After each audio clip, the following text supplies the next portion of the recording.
क्या हो रहा है अमेरिका में, पहले तो ये थोड़ा-सा समझा दें?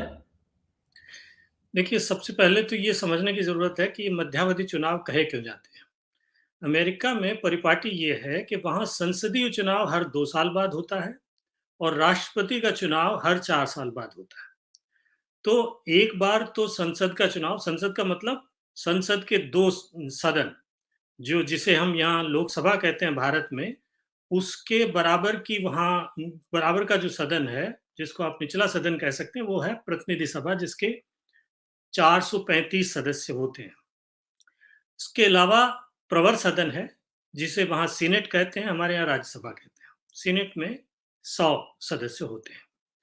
अच्छा, तो हर 2 साल बाद संसद के सारे 435 सदस्यों यानी पूरी प्रतिनिधि सभा के चुनाव होते हैं और सीनेट के 1/3 सेनेटरों के चुनाव होते हैं। तो ये संसदीय चुनाव हुए। हुँ, संसदीय चुनाव हर 2 साल बाद होते हैं, इसलिए राष्ट्रपति के चुनाव के साथ तो होते ही होते हैं। राष्ट्रपति के कार्यकाल के ऐन मध्य में, यानी 2 साल जब उनका कार्यकाल पूरा होता है और 2 साल बचते हैं, उस वक़्त भी चुनाव होते हैं और ये वही चुनाव है, इसलिए इनको मध्यावधि चुनाव कहा जाता हुँ, है। एक और बात समझने की है कि केवल यहाँ जो कांग्रेस के 2 सदन हैं, प्रतिनिधि सभा और सीनेट, उन्हीं के चुनाव नहीं होते। जो 50 राज्य हैं, उनमें हर राज्य में गवर्नर है। तो आम तौर पर लगभग आधे, कभी 26 राज्यों के गवर्नर चुने जाएँगे, कभी 22 राज्यों के, कभी 28 राज्यों के। तो इस तरह से इतने सारे राज्यों के गवर्नर नए सिरे से चुने जाते हैं, इन्हीं चुनावों के साथ। और जितने भी राज्य हैं, उन राज्यों में भी बाइकैमरल सिस्टम है, 2 सदन वाली प्रणाली है, जैसे कि केंद्र में है। तो हुँ, उनकी जो असेंबलियाँ हैं, उनमें भी प्रतिनिधि सभा होती है, सेनेट होती है, तो उनके चुनाव भी होते हैं। हुँ, इस बार हुआ क्या है, आम तौर पर क्या होता है कि अमेरिका में क्योंकि राष्ट्रपति के 7 संसदीय चुनाव हो जाते हैं, उसके बाद 2 साल लोग राष्ट्रपति के कामकाज को देख लेते हैं, केंद्रीय हुँ, सरकार के कामकाज को। जी, उसके बाद जब ये बीच वाला चुनाव, जिसको मध्यावधि चुनाव कहते हैं, ये जब आता है, तो आम तौर पे वो तमाचा जड़ते हैं सरकार, क्योंकि सरकार से किसी न किसी बात पे नाखुशी रहती है और उस हुँ, नाखुशी का इन चुनाव में इज़हार होता है। हुँ, पिछले 25 सालों का रिकॉर्ड अगर उठाकर देखें, तो केवल जॉर्ज बुश के पहले कार्यकाल में, क्योंकि 9/11 हो गया था, हुँ, वो जो मतलब अमेरिका के ट्रेड सेंटर पे हमला हुआ था, उसके बाद ही चुनाव हुए थे। तो उसकी पृष्ठभूमि होने की वजह से वो चुनाव वैसा ही था, जैसे 1984 का भारत का संसदीय चुनाव था। इंदिरा गांधी की हत्या के बाद। तो अ, उ उस चुनाव में उनको, उनकी पार्टी रिपब्लिकन पार्टी थी, तो हुँ, उनकी पार्टी को कोई नुकसान नहीं हुआ था, बल्कि उनकी पार्टी को फ़ायदा हुआ था, बहुमत आ गया था दोनों सदनों में। उस एक अपवाद को छोड़ दें तो पिछले 25 साल में, चाहे वो क्लिंटन की सरकार रही हो, चाहे वो ओबामा की सरकार रही हो, चाहे अब बाइडेन की सरकार से भी ये उम्मीद लगाई जा रही थी, चाहे ट्रंप की सरकार रही हो, सब हुँ, सरकारों को मुँह की खानी पड़ी है मध्यावधि चुनाव। अगर हुँ, 100 साल की नज़रिए से देखें, तो इतिहास में 100 साल में ऐसा पहली बार हो रहा है, ऐसा एक बार हुआ है 1934 में। हुँ, 1934 में रूज़वेल्ट की सरकार थी। हुँ, रूज़वेल्ट की सरकार थी और 34 को याद करें, 1929 में जो पूरी दुनिया भयानक मंदी के दौर से गुज़री थी। वो हुँ, मंदी तो ऐसी थी कि वैसी मंदी जो है वो भगवान न करे दोबारा आए दुनिया में। तो उस मंदी के बाद एक योजना लागू की थी रूज़वेल्ट ने, वो योजना बड़ी सफल हुई थी और पूरी दुनिया, अमेरिका ही नहीं पूरी दुनिया को वो मंदी के दौर से उबार कर ले आई थी। इसलिए 1934 का चुनाव चुनाव हुआ, उसमें राष्ट्रपति रूज़वेल्ट डेमोक्रेट थे। उनकी पार्टी दोनों सदनों में ही नहीं जीती थी, बल्कि गवर्नरों के चुनाव में भी वो जीते और जो मतलब राज्यों की असेंबलियाँ हैं, उनके चुनाव में भी उनको बढ़त हासिल हुई। हुँ, लगभग वैसा एक सदन को छोड़ दें तो बाइडेन ने कर दिखाया। हालाँकि बाइडेन की लोकप्रियता रूज़वेल्ट की लोकप्रियता के तुलना में कुछ भी नहीं है। रूज़वेल्ट की लोकप्रियता थी 65% मध्यावधि हुँ, चुनाव के वक़्त और जी, बाइडेन की लोकप्रियता चल रही है 40 के आस-पास। इसके बावजूद बाइडेन इतने वृद्ध हैं, इसके बावजूद बाइडेन को काफ़ी मतलब कई मायनों में कमज़ोर माना जाता है, इसके बावजूद कोई बहुत बड़ा उनके भीतर करिश्मा नहीं है। जब वो भाषण देने आते हैं, तो बड़ा मतलब मध्यम-सा भाषण देते हैं। तो इन सारी चीज़ों के बावजूद हुआ ये है कि सेनेट में हारने के बजाय एक सीट इन्होंने जीत ली है रिपब्लिकन पार्टी से। उम्मीद ये की जा रही थी, चुनावी पंडित ये कह रहे थे कि 4 सीट कम से कम सेनेट में हारेंगे और सेनेट पर कब्जा हो जाएगा रिपब्लिकन पार्टी का और ट्रंप का कब्जा हो जाएगा, वो ट्रंप का कब्जा माना जाता। इसी तरह से लोग ये मान रहे थे कि आम तौर पर पिछले 25 साल के रिकॉर्ड को उठाकर देखें तो प्रतिनिधि सभा में 20 से 25 सीटें जो हैं वो जो सत्ताधारी पार्टी है, जो इस वक्त डेमोक्रेटिक पार्टी है, वो खोती है, विपक्षी पार्टी को वो हासिल होती हैं। लेकिन हुआ क्या कि प्रतिनिधि सभा में इतनी कांटे की टक्कर है इस वक्त, 13 सीटों के नतीजे आने बाकी हैं। अच्छा, ये भी मैं यहाँ लोगों को बताता चलूँ कि ये केवल इस वजह से नहीं हो रहा है, इतनी चुनावी गणना में जो देर हो रही है कि यहाँ ईवीएम नहीं है, यहाँ आधा ईवीएम है।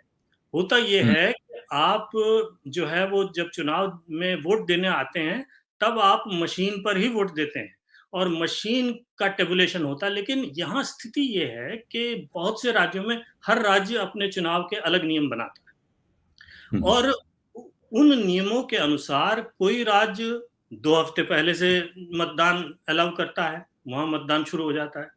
कोई राज्य 1 महीना पहले आपको पोस्टल जो है वोट भेज देता है, आप उसको भरकर भेजना शुरू कर देते हैं।